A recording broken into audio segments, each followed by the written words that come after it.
दोस्तों चलो आज शुरुआत एक कहानी से करते हैं। एक राजा था, उसे अपनी तारीफ करवाने का बहुत शौक था। इसके लिए उसने दरबारी रखे हुए थे जिन्हें वह तारीफ करने के बदले में कुछ इनाम या पैसे देता था।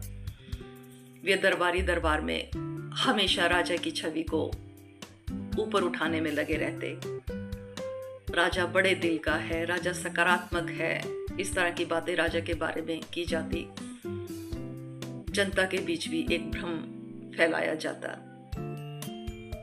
दरबार में होने वाली हर चर्चा में राजा भाग लेता, चाहे उसे उसकी नॉलेज होती या नहीं होती।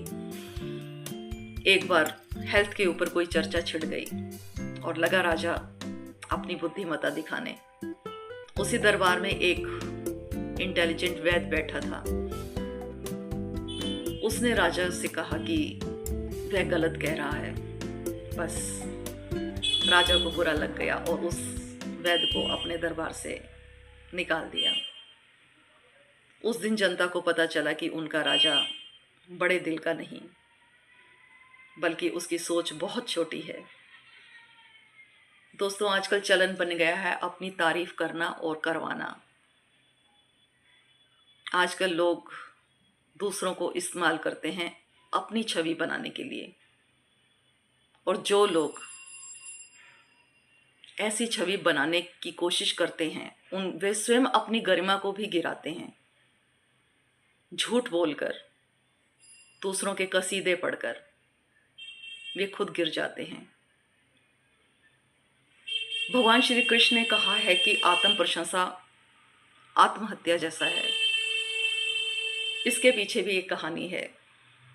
एक बार युधिष्ठिर ने अर्जुन की गांडीव की बुराई कर दी और कहा कि क्या गांडीव है तुम्हारा, क्या तुम हो, एक कर्ण को नहीं मार सके। अर्जुन ने कसम खा रखी थी कि यदि कोई उसके धनुर्विद्या का अपमान करेगा तो वह उसको मार डालेगा, परंतु बड़े भाई को मारना ये तो बहुत मुश्किल था, लेकिन प्रतिज्ञा भी निभानी थी। श्री कृष्ण ने मार्ग दिखाया कि आप बड़े भाई का अपमान कर दो। भाई या पिता का अपमान करना उसकी हत्या के बराबर होता है। सो अर्जुन ने युधिष्ठिर को बहुत भला बुरा कहा, उसका अपमान किया।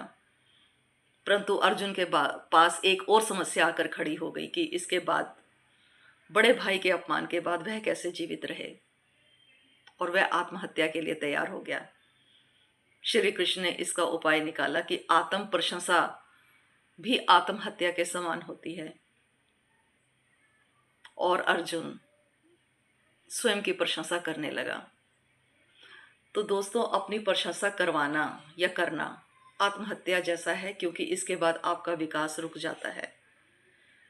यदि कोई आपकी आलोचना करता है तो आप उसको अपना शुभ चिंतक जानिए, और जो भी गलतियां आपको बताई गई हैं आप उस पर कार्य करें और आगे बढ़ें।